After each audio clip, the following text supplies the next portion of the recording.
Hey, all, it's Dr. John with 5 Square Aesthetics. So today I thought we'd talk about the top 5 things I wish I knew before I started my aesthetics practice. And the first thing that you need to know before starting any kind of business is what I'll dub legalities. What does that mean? The legal structure of your business, the permitting process, getting a seller's permit so you can resell product, getting it filed with your state. It's really important that you set up a legal entity to run your business through. Why? It's a protection mechanism. If you run your business underneath your own name, it's totally legal. You totally can do that. But if you make a mistake, they can come after you and not your business entity. So getting a good foundation of a good business structure, I can't tell you how important that is. And take the time to talk to a lawyer about it.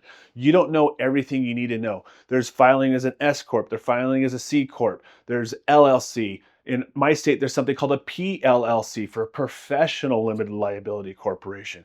All of these legal entities have their own tax implications as well. So before you get into business, you really need to understand how a business operates in the legal world. So that was number one. Number two, start your business small. I wish I would have had somebody mentor me through the startup process of my business. I didn't know anything about business ownership. And I had this mentality, if I big it big, or if I build it big, they will come. That's not how it works with business. So when I started my practice, I made the mistake of renting a big brick and mortar space, hiring employees, buying truckloads of supplies because I'm like, oh, I'll buy in bulk. If I buy in bulk, guess what? It's going to be cheaper. All that bulk stuff I bought at the beginning of my business, I never used it. All expired. I wasted money on it. I should have started something smaller, maybe a home-based business, maybe rent out a small studio injectable space. Don't hire employees right out of the gate. Why? They're the first ones to get paid. You're the last one to get paid when you have a business. So I made all those little mistakes, and because I made all those little mistakes, it took me years to recover from them. So start your business off small. Start it as a side hustle. And once it starts to get a little bit of traction, then you turn it up a little bit. Move into that bigger location. Hire an employee, hire an esthetician, hire an office manager. Maybe you even bring in a bookkeeper part-time once you get to scale. But start small. The cheaper you can make your business at the beginning, the better it's going to be for you to be more profitable quickly. So before I get into number 3, I just want to remind all our viewers that because I've made all these mistakes, I have a program designed to help nurses get into aesthetics. So if you're interested in hearing more about that, check out the link below. So what's number 3? Number 3 is you're starting an injectable practice. You need to get the education on how to inject, right? And so number 3, get good education. There are hundreds of people out there that offer training programs in aesthetics. And funneling through which ones are good and which ones are bad, frankly, you're not going to know the good from the bad. When I started my practice, I went and I took a local course from a local injector, and it was a 4-hour course that was supposed to teach me everything I needed to know about fillers and Botox. And I got a little bit of over-the-shoulder training, and it all went right over the top of me. Why? It was all didactic. It was all as a lecture. And by the time I walked out the door, half of it was out of my brain. And then when I started doing it in practice, it had been weeks since that training, and I started making little mistakes because it just wasn't a good educational series. So find a good educational series. I really like education that has didactic in an online format so you can go back and review it over and over again, and a hands-on component as well. So that's what I did in my program. Is the foundational education that you need to get going is included in your membership. You have access to that education for as long as you're a member in our program. So get good education. Get education from somebody who's in the industry, who knows about the industry, and can help you get better at this skill set, because it is a skill set that you're going to have to learn how to practice.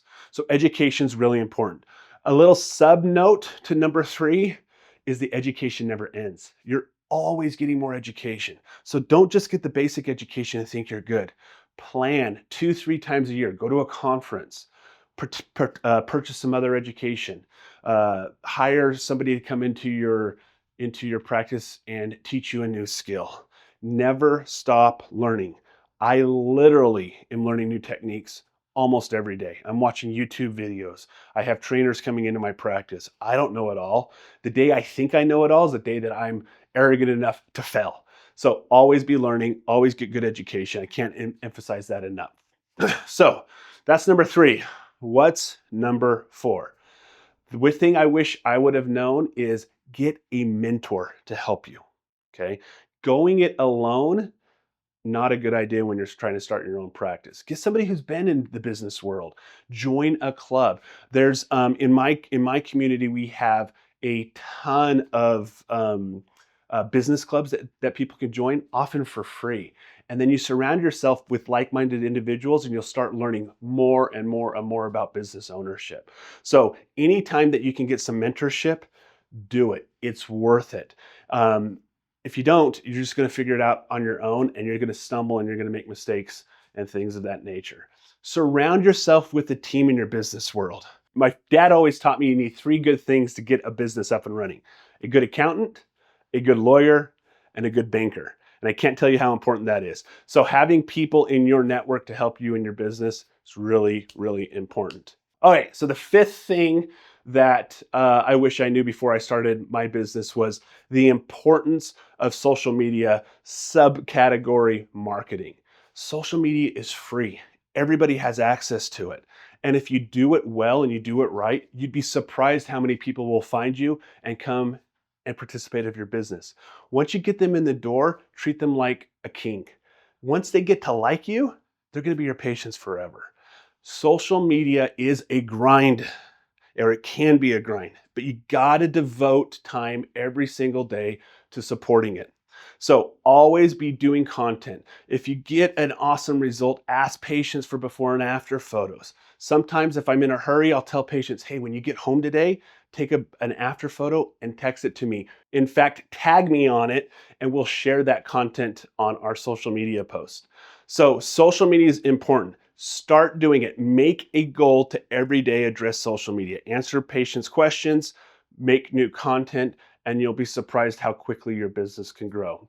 So those are the 5 things I wish I knew before starting my own business. And like I mentioned before, I figured this all out the hard way, so you don't have to. So if you're interested in getting into aesthetics, check out the link below. Come join us in our program, and we'll help you get you where you want to be.